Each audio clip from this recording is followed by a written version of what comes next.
د انقلاب زور خو مې ولید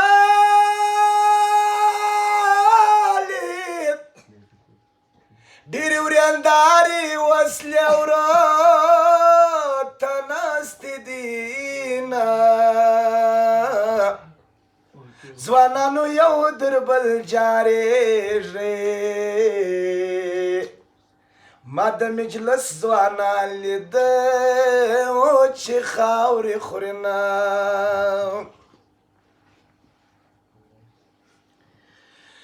ګل مې کاري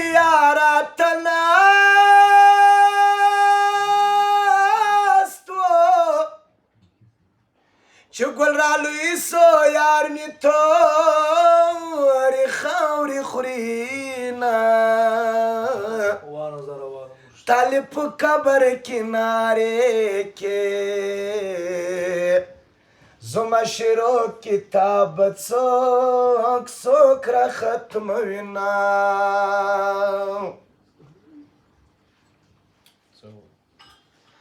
ما در هغو ځوانانو جار کې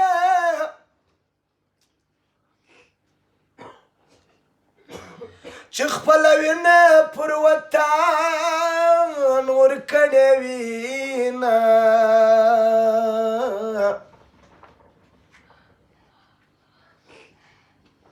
طالب سنګر کې شهید سوی خوندې یې ناستې دي پټو اور جوړوي نه